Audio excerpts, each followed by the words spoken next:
Cuiabá. Recebendo aqui nessa manhã, mais uma vez, o secretário de Estado de Fazenda de Mato Grosso, o secretário Rogério Galo. Secretário, seja bem-vindo, bom dia, é um prazer mais uma vez recebê-lo aqui. Fica à vontade para dar um bom dia aí para a nossa audiência.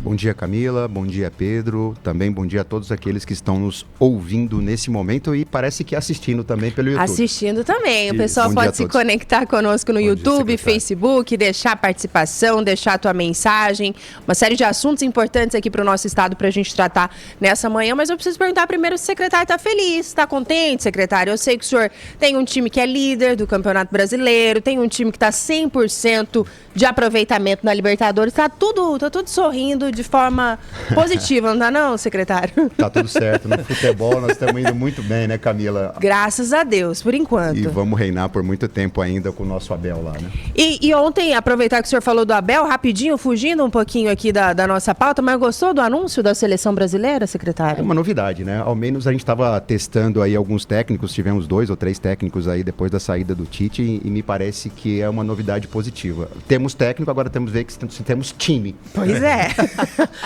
Uma preocupação já para o segundo momento, mas vamos deixar o Abel. É bom que o Abel fica quietinho onde está, né? Essa foi a maior vantagem de contratar o Ancelotti, é não mexerem com o Abel e deixar o Palmeiras quieto ali, ganhando títulos e colecionando troféus. Deixa o nosso português lá quietinho no canto dele. Mas, secretário, brincadeiras à parte, eu queria que o senhor começasse trazendo detalhes pra gente de uma informação que a gente até trouxe ontem também no site da CBN Cuiabá. Tivemos uma coletiva de imprensa pela manhã com o governador Mauro Mendes, ontem, né, autorizando a criação de uma free shop, que é uma zona comercial que vende produtos importados livres de impostos, isso na cidade de Cáceres. Sabemos, né, que houve esse anúncio, uma mensagem vai ser encaminhada ali para a Assembleia Legislativa para aprovação, mas eu queria que o senhor trouxesse esses detalhes, né? Muita gente ficou sem entender como é que vai funcionar isso, o que pode ser comercializado, todo mundo vai poder adquirir esses produtos e como é que a gente chegou também aí a esse anúncio, secretário? Olha só, Cáceres foi reconhecida em 2019 como cidades gêmeas.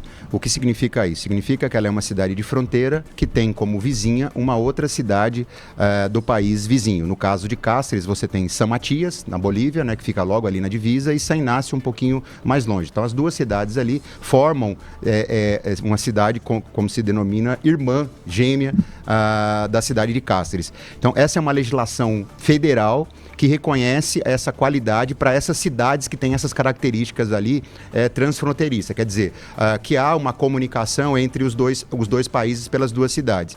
E há a possibilidade, em razão disso, até mesmo para fortalecer o comércio local da cidade brasileira, nós temos já 34 cidades gêmeas no Brasil. Foz do Iguaçu, Uruguaiana, nós temos Corumbá, várias cidades no Rio Grande, lá tanto no Rio Grande do Sul, tanto que fazem divisa com a Argentina quanto com o Paraguai, enfim. E Cáceres teve esse reconhecimento em 2019. E ao longo do tempo nós estamos fazendo os estudos todos com a sociedade local, com os empresários locais, e ontem nós chegamos a esse anúncio. Então, a cidade gêmea, ela reconhece uma condição pela Receita Federal do Brasil para ela ter isenção de impostos federais. Quer dizer, na importação de bens e na compra de bens diretamente da indústria, não paga PIS, COFINS, então tem essa isenção e nem paga o imposto de importação. Então, por isso que fala que é free shop, que é uma área livre de impostos. Só que para ser viável, também os estados concedem isenção do ICMS. Na mesma hipótese, tanto na importação de bens que serão vendidos ali dentro, como também de bens que são adquiridos diretamente da indústria nacional. Então, nesse aspecto, os preços serão muito mais convidativos e há limites, sim. Quer dizer, não haverá uma competição ali desleal. As pessoas que estejam em trânsito ali por Cáceres poderão comprar registrando obrigatoriamente o seu CPF, quer dizer, as pessoas têm que se identificar, assim como é no aeroporto, quando você passa né, pela free shop, você está ali na região da aduana de qualquer aeroporto internacional, você é obrigatório mostrar ali a passagem e também se identificar. Então vai fazer a identificação e pode comprar dentro de 30 dias até $500. Então você tem essa limitação. E lá vai ser comercializado bens de consumo pessoal, né? Tem uma série de bens que estão indicados e tem bens que são proibidos. Não pode comprar pneu, por exemplo. Tem uma série de itens que não podem ser adquiridos. Mas Você vai lá, bebidas, né? Bebidas alcoólicas, perfumes, algum nível de eletrônico, mas tudo dentro do limite de $500 por CPF. A gente entende que isso é importante. As cidades que tiveram isso lá no sul do país apresentaram um crescimento, e Cáceres merece, porque até ontem nós tivemos a reunião, foi uma reunião muito ampliada com a comunidade lá de Cáceres, né, com a prefeita Eliene, com o deputado Moreto, o deputado Max, o governador Mauro, o governador Otaviano Pivetta, todos eles e os empresários locais reconhecendo que Cáceres ficou para trás na economia estadual, né? Nós tivemos ali, de fato, em Cáceres, não acompanhou a velocidade do crescimento das demais regiões de Mato Grosso em função das suas características, né, de ter um grande bioma do Pantanal, ter restrições ambientais e ter, portanto, não conseguir converter para a agricultura, que continuaram na pecuária, e também pelos módulos rurais serem muito pequenos. Lá você tem propriedades muito pequenas, então você não tem escala. Significa dizer o quê? Que, infelizmente, é uma região ainda, daquela região toda, que o crescimento econômico de Mato Grosso não chegou e não beneficiou as pessoas. Então, o governo do estado tem um conjunto de ações lá, tem a zona de processamento e exportação, para a gente conseguir exportar bens a partir de Cáceres, dentro de uma área alfandegada, e temos também agora essa possibilidade do free shop, que, ao meu ver, vai ser um atrativo adicional ao turismo. Então, a pessoa que vai decidir por uma pescaria, por exemplo, que pescar no Pantanal, ou vai pescar no Pantanal em quantos lugares? Ou vai pescar no Pantanal, ou vai pescar lá no Amazonas. Aí ele vai olhar, lá no Amazonas tem free shop? Não, não tem. Cáceres tem free shop? Até tem. Poxa, a gente aproveita, compra alguma coisinha. Quer dizer, isso acaba incentivando o turismo, gerando emprego e distribuindo renda, que é o que Cáceres precisa. Não é a bala de prata para Cáceres, para salvar a economia de Cáceres, mas é uma medida importante de atratividade para o turismo local. E a gente sabe que o turismo, ele gera muita renda, porque a pessoa que vai turistar, ela vai se hospedar num hotel, vai frequentar um restaurante, vai consumir na cidade, e isso daí é super importante. E Cáceres tem 100 mil habitantes, quase 250 anos de idade, mais de 250 anos de idade, faz parte da nossa colonização de Mato Grosso. Aliás, lá tem o Marco do Jauru, né, que fixou ali em frente à igreja matriz, que ali, se não fosse essa colonização que esteve lá há 250 anos atrás, talvez ali nem Brasil fosse, ali fosse um território espanhol. Então nós devemos isso a Cáceres e à região, e foi isso que o governo de Mato Grosso fez. Pedro Panocchi, traga suas dúvidas, meu amigo. Secretário, a gente sabe que tem uma estrutura para ser uma região fronteiriça, mas qual que é a previsão de se estabelecer já aprovado na Assembleia, e o presidente inclusive já disse que vai ter, né, uma vontade ali de aprovar isso o mais rápido possível. Tem estrutura suficiente? Tem uma previsão de quando isso é possível já realizar ali a comercialização no free shop? Eu acho que vai ser bem rápido, viu, Pedro? Pela movimentação que a gente vê de interessados e de grupos interessados, a gente já ouve ali de 2, 3 grupos interessados. A gente sabe que tem empresas, tem a Duty Free, né, que são empresas globais, né, de free shops, e essas empresas estão de olho. Existem também empresários locais que estão se organizando também, porque, de novo, isso daí não é um monopólio para ninguém. Então, uma pessoa hoje tem regras, tá? Essas regras não são do Estado. O Estado tem regras para que a empresa possa obter o benefício de ICMS. Mas ele tem que cumprir um rosário de regras, inclusive construtivas, de sistemas, que estão estabelecidas numa portaria da Receita Federal. Então é um espaço, secretário, que vai ser construído. É um espaço alfandegado, é um shopping. Gente, Entendi. É um shopping, ele tem que ter lá o alfandegamento. Dentro do alfandegamento ali, você tem que ter regras, inclusive sistemas específicos para registrar, e isso aí também já imediatamente repassar essas informações para a Receita Federal, porque a Receita Federal é quem controla. Enfim, mas é um shopping. Não sei se vocês conhecem Foz do Iguaçu. Sim. Eu tive o prazer de conhecer, uma cidade belíssima, né? Estive em Foz do Iguaçu há 1 ano e pouco atrás, e Foz do Iguaçu tem lá, cidade gêmea, e tem um shopping que foi inaugurado há pouco tempo, belíssimo, né? Também com essa sistemática de free shop, atraindo muito turista. E assim, é bom lembrar, gente, isso não vai roubar cliente, os estudos apontam, não vai aprovar cliente de ninguém. Nós estamos falando que serão isso vai gerar na economia local um dinheiro que não circulava por Cáceres e por Mato Grosso. Então, isso é importante dizer. Não é aquela regra de rouba-monte, né?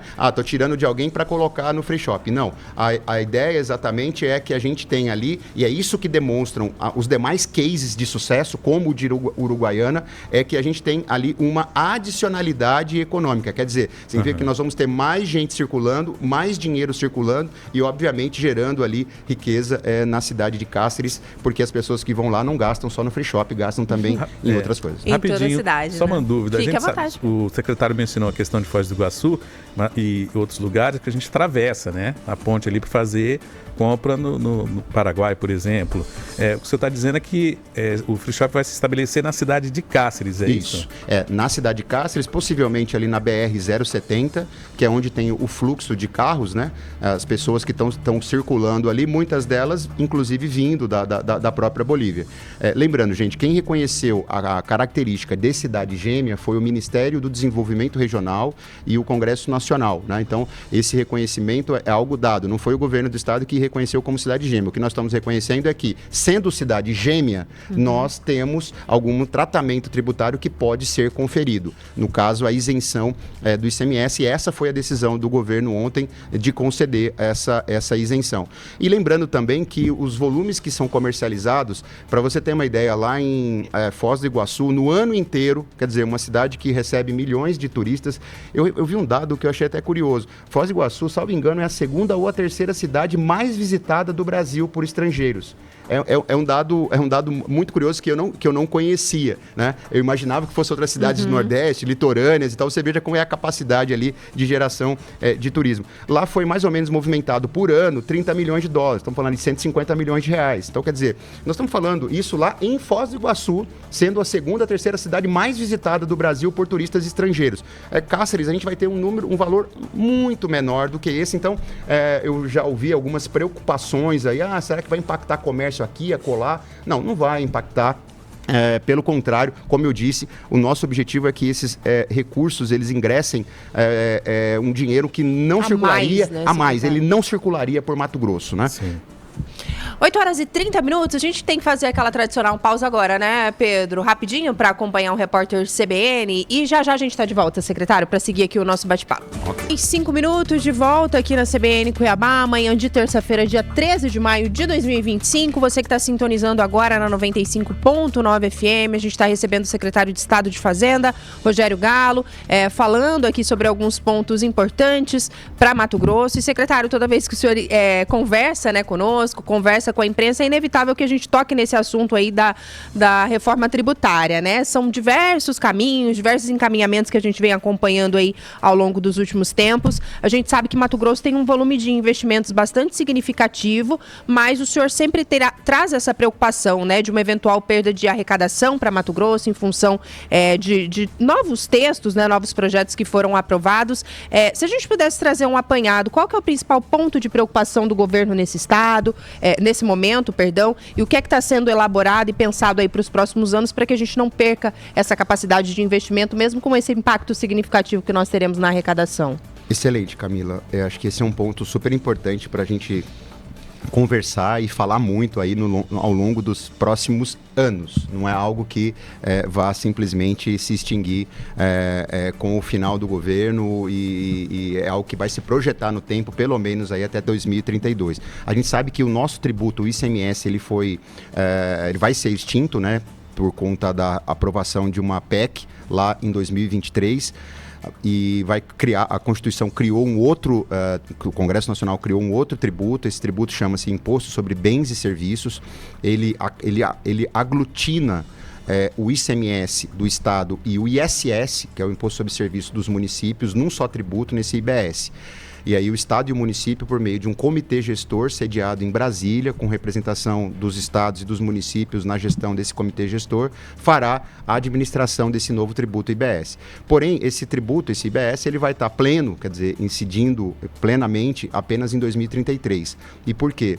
Porque até lá, o ICMS ele vai continuar, porque nós temos os programas de desenvolvimento industrial em todos os estados, em que os estados, para atrair empresas, concedem descontos em especial para as indústrias, para que elas venham se instalar no estado, no caso, em Mato Grosso. E isso a gente tem em Goiás, em Mato Grosso do Sul, em Rondônia, em todos os estados, existe essa estratégia de se trazer empresas, atrair empresas por meio de descontos no pagamento de impostos.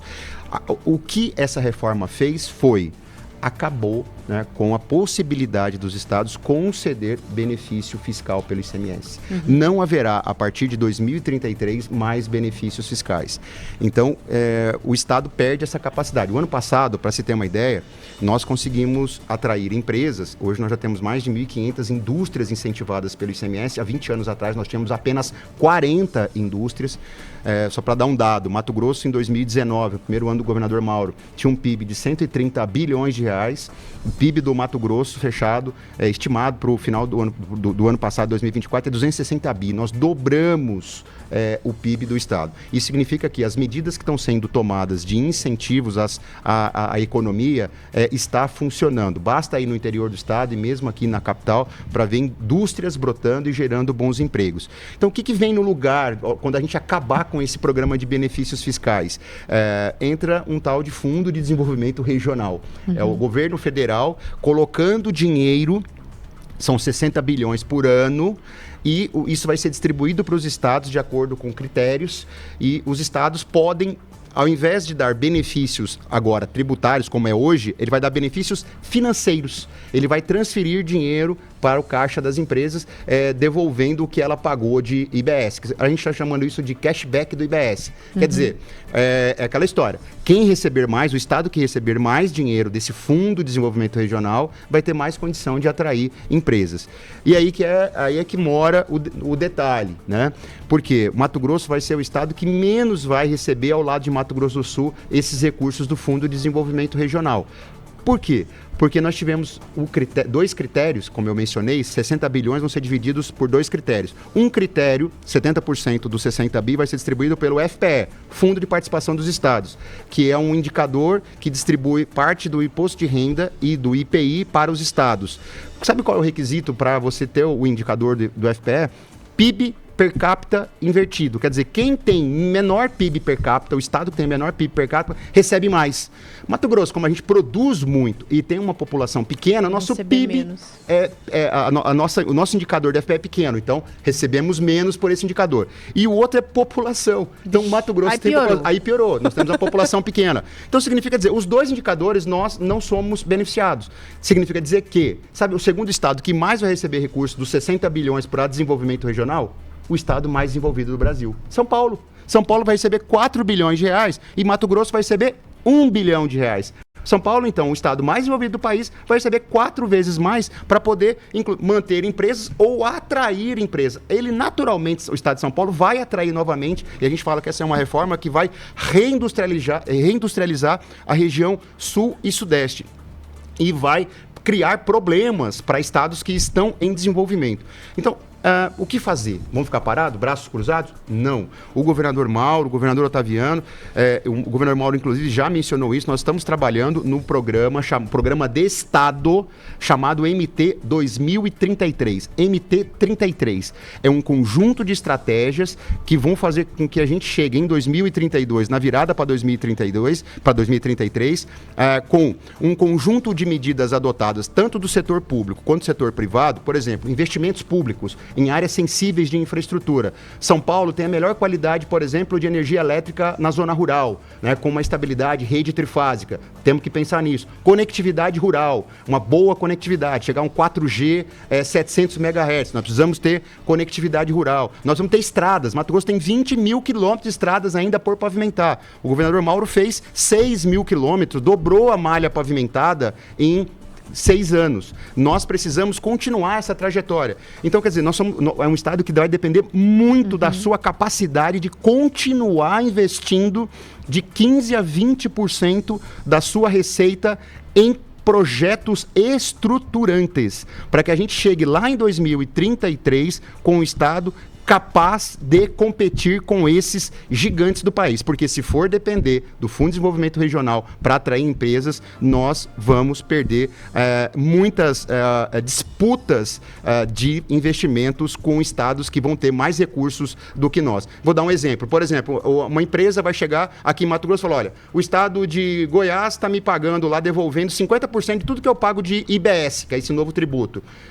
Se o Goiás tiver mais dinheiro do que nós para poder fazer essa devolução de 50%, eu falo, não, eu não consigo devolver 50%. Se a empresa no ano paga 10 milhões de reais de IBS, ela quer dizer que ela tem que receber de volta 5 milhões. Se a gente não tiver dinheiro para devolver isso e competir com o estado vizinho, a gente perde aquele investimento. Nós temos que fortalecer as nossas vocações e a empresa tem que vir para cá, porque nós temos logística, nós temos infraestrutura de transporte para escoar, nós temos conectividade, energia elétrica, capital humano, universidades espalhadas pelo estado inteiro formando pessoas e formando bem, quer dizer, uma mão de obra qualificada, nós vamos trabalhar em qualificação de mão de obra. É isso que vai fazer com que Mato Grosso continue competitivo. Por isso que é um programa de estado que vai ser conduzido por governo, e nós temos que saber escolher aí os próximos governantes para a gente não se estrumbicar lá em 2033. 8 horas e 44 minutos, secretário de Estado de Fazenda, Rogério Galo, conversa conosco nessa manhã. Pedro, quase caminhando para a reta final e ainda quero perguntar um monte de coisa por aqui, mas vamos embora. Secretário, o senhor menciona essa questão da capacidade de investimento de Mato Grosso, isso é notável, mas a gente sabe que o estado é enorme, 142 municípios, né, agora. A gente observa ainda muitas desigualdades entre alguns municípios, algumas regiões, inclusive reclamam da falta de investimentos ou de atrasos. A minha pergunta especificamente é como é que o governo decide onde investir primeiro, como é que ele lida com essas cobranças e essas diferenças, essas desigualdades que ainda tem em Mato Grosso? Essa é uma pergunta muito importante, viu, Pedro? E o grande trabalho que o governo tem é espalhar investimento e trazer as regiões menos desenvolvidas para um padrão mínimo, né, de desenvolvimento, acompanhando aí, melhorando a qualidade de vida dessas populações que vivem nessas regiões. Lembram do Vale dos Esquecidos? Sim. Vale dos Esquecidos, a região do Araguaia. A região do Araguaia hoje, a gente fala, e quem anda pelo Vale do Araguaia, fala que lá hoje é o Vale da Prosperidade, é o Vale hoje das oportunidades, porque, e aí é investimento mesmo, Pedro, é investimento público. São estradas, nós estamos fazendo inúmeras estradas, fizemos uma ponte que até hoje é a maior ponte já entregue pelo governo de Mato Grosso, que é a ponte sobre o Rio das Mortes, ali em Cocalinho. Era algo que nos envergonhava à época, tinha 40 quilômetros de estrada. O calcário que abastece 2 milhões de hectares ali na região do Araguaia, vinha de Cocalinho e tinha que atravessar um rio com uma balsa que cabia apenas 2 carretas por viagem. Então formavam filas de até 40 quilômetros no período de preparação do solo. Então, nós fizemos essa ponte lá, com um investimento de mais de 200 milhões de reais. O hospital de Confresa, que é uma cidade super importante lá no Baixo Araguaia. E hoje nós investimos, por exemplo, no Vale do Araguaia, ela arrecada 12% do FETAB. E nós gastamos lá 30%, investimos lá 30% do FETAB. Entendeu, Pedro, a relação? Sim. É devolver para uma região que menos arrecada, porque ela tem potencial, mas ainda não está sendo explorada por falta de infraestrutura, fazer investimentos adicionais. E é o que a gente está fazendo também aqui na região de Cáceres, com a zona de processamento de exportação. E na outra região, poderia falar, Galo, mas tem ainda, nós estamos falando aqui da região de Cáceres, que é a região oeste, estamos falando lá do Vale do Araguaia, que são 2 regiões que ficaram para trás em relação às demais, mas tem também a região noroeste, que é a região ali de Juína, Colniza, e ali nós estamos fazendo um estímulo enorme também em infraestrutura. A maior ponte em construção do centro-oeste está sendo construída sobre o rio Juruena, 1.300 metros, um investimento de 350 milhões de reais, que vai conectar toda aquela região oeste com o eixo da 163. Então ali nós vamos assistir nos próximos anos uma conversão de pastagens e de áreas degradadas em agricultura, levando valorização, levando prosperidade, levando indústrias, porque o escoamento vai estar mais próximo dos portos, no caso do porto de Miritituba, que sobe ali pela BR-163, chega em Sinop, sobe para Guarantã do Norte e vai até o Pará. Então, Pedro, é isso, é conectar as regiões. Mato Grosso precisa fazer muitas estradas. E é por isso que esse governo fez. Dos 6 mil quilômetros de estradas que foram feitas, boa parte delas estão nessas 3 regiões que eu mencionei. Região oeste, região do Vale do Araguaia e também a região do Noroeste, tanto estradas como também pontes, porque nós somos um estado que tem muitos rios, né, e precisamos fazer as conexões e eliminar balsas. Então o governador brinca, né? Se tem alguém que está bravo com o governo, são os donos de balsa, porque estão perdendo, ganharam durante 50 anos aí, tá bom, né, Camila? Tá bom, né, Pedro? Chega, né? Chega. É a redenção aí contra os balseiros. Secretário, um outro assunto que eu queria tratar com o senhor nessa manhã, uma polêmica que a gente está acompanhando aí nas últimas semanas, e até um embate ali, né, entre a deputada Janaína Riva, o secretário Fábio Garcia, o próprio governador Mauro Mendes, que trata dessa questão das emendas parlamentares. A deputada vem alegando ali, entre outros pontos, falta de transparência na aplicação na distribuição dessas emendas, um certo uso político por parte do governo do Estado no pagamento dessas emendas. Eu queria que o senhor falasse pra gente, né, como é que o Estado responde a essas situações, a esses apontamentos e também de forma prática. Qual que é o critério adotado para o pagamento dessas emendas, secretário? Curioso que durante 6 anos não teve problema nenhum, né? Nós nunca ouvimos falar absolutamente nenhum problema em relação à execução de emendas. Inclusive, Mato Grosso, a própria Assembleia Legislativa, o deputado Avalone me relatou, e salvo engano saiu até em matérias, que Mato Grosso, a Assembleia Legislativa e o governo é exemplo de execução de emendas parlamentares. Foram palestrar num congresso da UNALI, da União das Assembleias Legislativas, dos Parlamentos Estaduais lá em Santa Catarina. Mato Grosso foi exemplo de execução de emendas parlamentares. Nós pagamos quase, dentro do exercício, 95% das emendas. O que fica sem pagar é porque, de fato, não há algum problema de execução, porque você tem que ter plano de trabalho, aprovações, às vezes, se é na saúde, aprovação de CIB, existe uma burocracia, um rito a ser cumprido. Então, assim, o que mudou?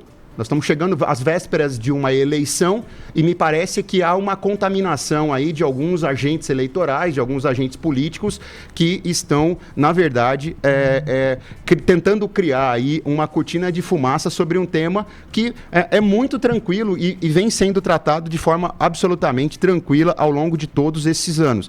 E a execução das emendas que você perguntou, o parlamentar, ele indica. O governo, ele começa a processar essas emendas assim que o orçamento abre.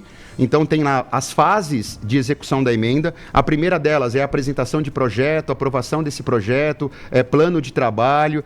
Isso se vai para município ou se vai para uma entidade filantrópica que recebem esses recursos.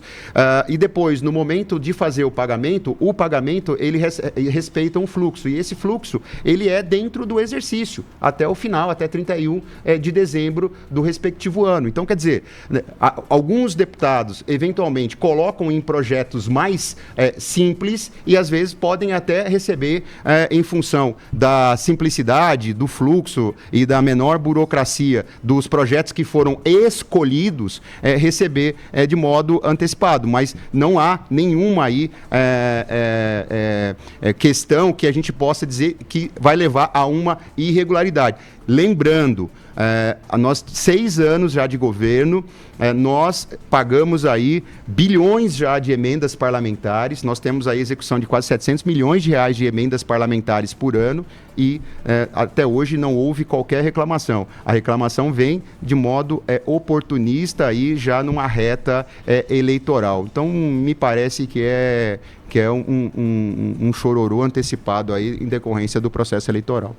Para além dessa situação das emendas, secretário, só para aproveitar aí essa polêmica na reta final, tem a questão também do Parque Novo Mato Grosso, né, que é considerado ali um novo cartão de visitas também por parte do governo do estado. A gente vê todas as atenções voltadas também, todas não, né, mas muitas atenções voltadas ali ao parque. Ontem nós tivemos uma visita do governador com o presidente do TCE e também é alvo de críticas da deputada, né? Ela diz que é um parque com muitos investimentos, voltado apenas para os ricos.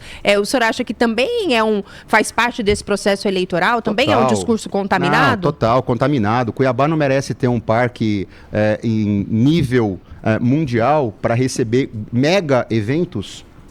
Cuiabá não merece. Cuiabá não merece, a Baixada Cuiabana não merece ter um polo de atração de visitantes adicional às nossas belezas naturais, como a gente vai ter ali com o autódromo. O autódromo sempre foi um sonho do Mato Grosso. Você vai a Campo Grande, lá tem Stock Car, atraem 100 mil pessoas no final de semana. Quanto gera de dinheiro ao longo desse período? E ali, não será, é um parque multi-eventos e multi-uso. Ele vai ser utilizado, sim, para mega eventos do automobilismo, que vai atrair, vai trazer muita receita, vai circular muito dinheiro aqui dentro do estado, vai nos colocar numa rota que hoje o Cuiabá e Mato Grosso é completamente desconhecido, mas muito mais importante que isso, tem um componente social. O componente social é a gente ter equipamentos que vão ser utilizados ali, como um playground, para as crianças poderem utilizar de modo absolutamente gratuito, o parque em si, com a pista de caminhada, uma roda gigante, vai ser a maior roda gigante, salvo engano, da América Latina, né, com mais de 100 metros de diâmetro, para as pessoas também utilizarem a preços de custo. Então, significa dizer que não é algo que está sendo feito cuja estratégia é exclusivamente para mega evento, também é para atender a população. Então isso precisa ser dito, se Cuiabá merece ou não, porque Cuiabá merece hospital, Mato Grosso merece hospital, está o Hospital Central administrado pelo Albert Einstein, Cuiabá merece ter uma boa infraestrutura, estamos fazendo infraestrutura em Cuiabá, inaugurando pontes, retomando o Rodoanel, fazendo o hospital e o Rodoanel que estava paralisado. Então significa dizer assim, é um conjunto de obras, mas nós não podemos perder que Cuiabá é uma cidade de serviços. A Baixada Cuiabana é serviços. Então, nós não vamos ter aqui a agricultura. Nós não temos área para explorar. Então, vamos explorar as vocações da cidade. Quais são as vocações da Baixada Cuiabana?